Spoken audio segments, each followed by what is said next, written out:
Assalamualaikum warahmatullahi wabarakatuh. Saya Rio Pratondo akan menjelaskan tentang sifat-sifat Allah dalam mata pelajaran Akidah Akhlak kelas 7 semester 1.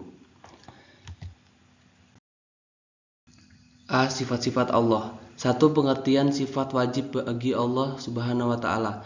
Yang dimaksud sifat wajib Allah Subhanahu wa taala ialah sifat-sifat yang pasti dimiliki oleh Allah Subhanahu wa taala yang sesuai dengan keagungan sebagai pencipta alam seisinya. 2. Pengertian sifat mustahil bagi Allah. Yang dimaksud sifat mustahil Allah adalah kebalikan dari sifat wajib Allah, yaitu sifat yang tidak mungkin ada dan tidak layak disandarkan pada zatnya sebagai pencipta alam semesta. Yang ketiga, pengertian sifat jaiz bagi Allah. Yang dimaksud sifat jaiz Allah Subhanahu wa taala adalah sifat kebebasan Allah Subhanahu wa taala, yakni kebebasan yang dimilikinya sebagai Tuhan semesta alam. Sifat jaiz Allah Subhanahu wa taala ialah kebebasan untuk berbuat sesuatu atau tidak berbuat sesuatu sesuai dengan kehendaknya mutlak.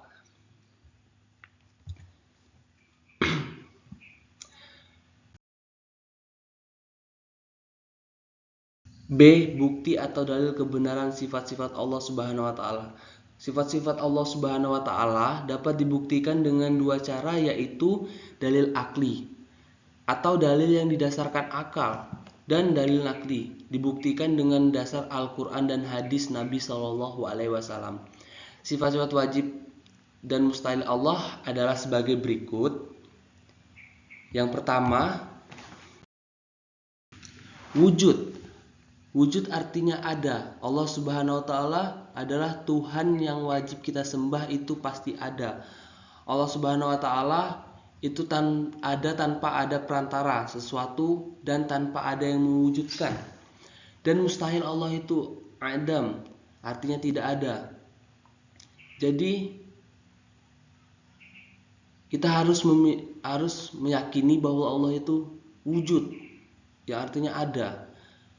Dalil akli, adanya Allah Subhanahu wa taala dapat dibuktikan dengan adanya alam dan seisinya. Ini semua barang yang ada di lingkungan kita pasti ada yang membuat.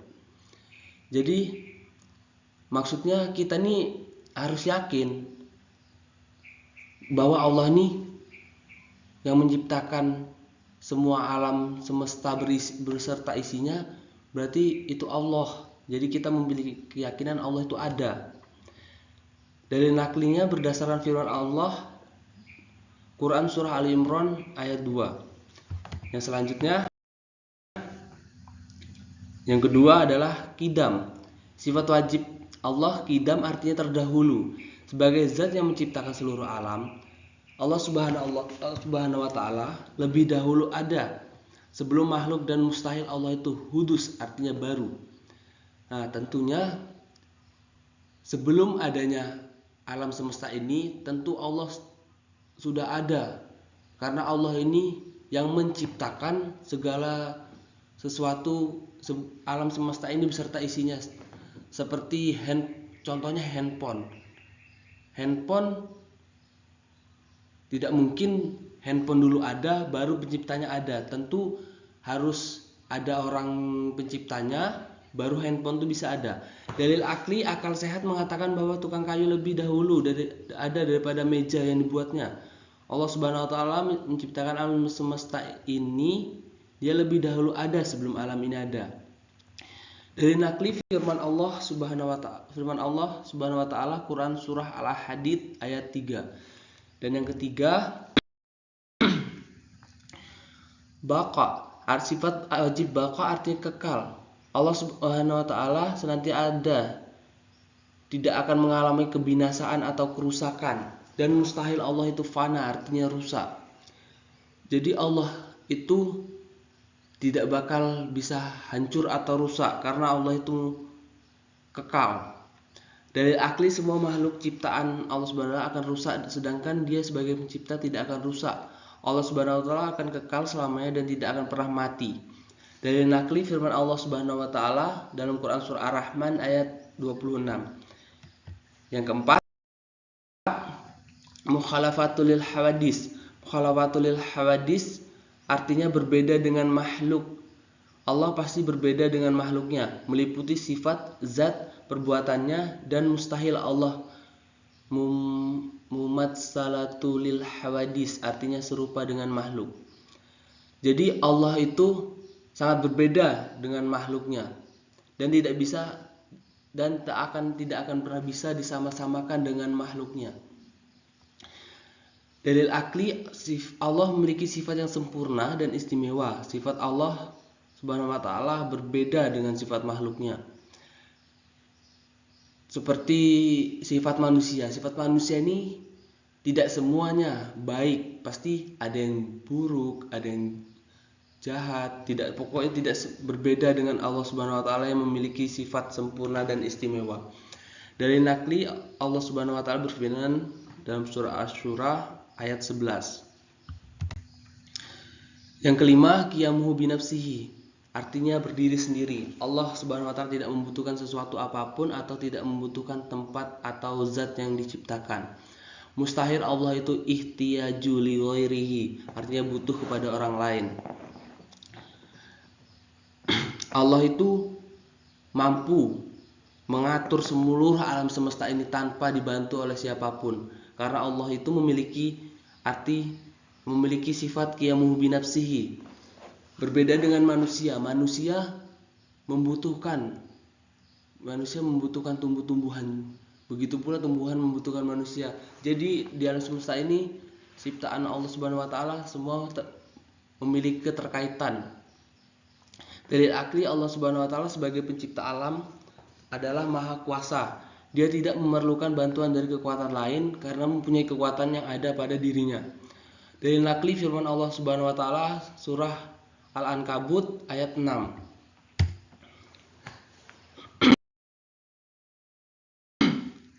Dan yang keenam adalah wahdaniyah, artinya esa. Allah itu esa dalam zatnya atau tidak tersusun dari beberapa unsur atau badan dan tidak ada zat yang menyamai zat Allah Subhanahu wa ta'ala. Esa sifat Allah Subhanahu wa ta'ala tidak terdiri dari dua sifat yang sama dan tidak ada satupun yang menyamai sifat Allah Subhanahu wa ta'ala. Esa perbuatannya atau hanyalah Allah Subhanahu wa ta'ala yang memiliki kesempurnaan dalam perbuatan dan tidak satupun yang dapat menyamai perbuatan Allah Subhanahu wa ta'ala. Mustahil Allah itu ta'adud, artinya berbilang. Dalil akli, manusia dituntut untuk meyakini bahwa wujud Allah Subhanahu wa ta'ala adalah Maha Esa atau satu. Sekiranya ada di langit dan di bumi Tuhan selain Allah, tentulah keduanya itu telah rusak binasa. Dari nakli, firman Allah Quran surah Al-Anbiya ayat 22. Yang ketujuh, kudrat. Kudrat artinya kuasa. Allah Subhanahu wa ta'ala maha kuasa dengan kekuatan yang tidak terbatas. Kekuatan Allah Subhanahu wa ta'ala itu meliputi segala sesuatu untuk mewujudkan dan meniadakan apapun yang dikehendakinya.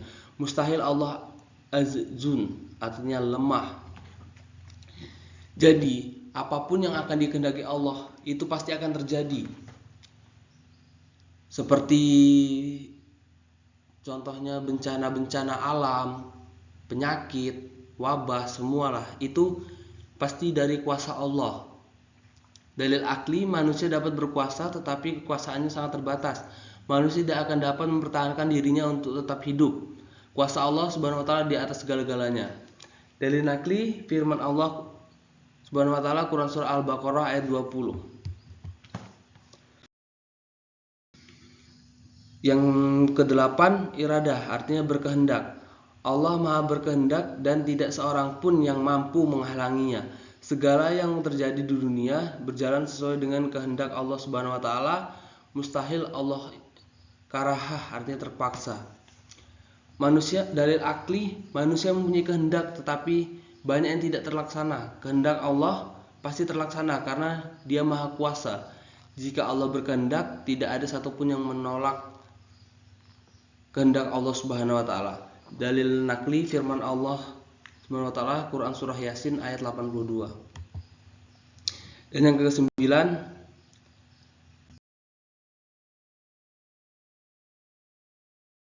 Ilmun artinya mengetahui. Allah Subhanahu wa taala mengetahui semua ciptaannya. Allah mengetahui dengan jelas akan semua perkara yang tampak dan samar tanpa ada perbedaan antara keduanya.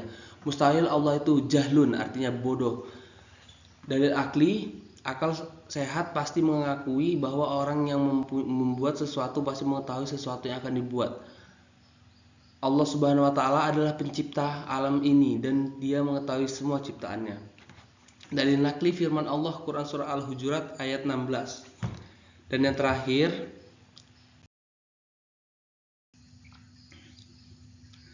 hayat artinya hidup. Allah Subhanahu wa taala Maha hidup. Hidup Allah Subhanahu wa taala adalah kehidupan yang abadi, tidak akan mati. Mustahil Allah itu mautun, artinya mati. Dalil akli seluruh hidup, kehidupan makhluk tunduk kepada Allah. Dia yang mengatur semua kehidupan makhluk hidup. Allah Subhanahu wa taala tidak akan mati dan Dia kekal selamanya. Dalil akli, Allah Subhanahu wa taala berfirman Quran surah Ali Imran ayat 2.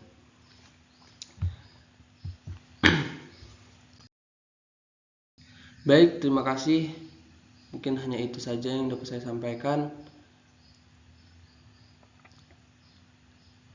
Sampai bertemu di video selanjutnya.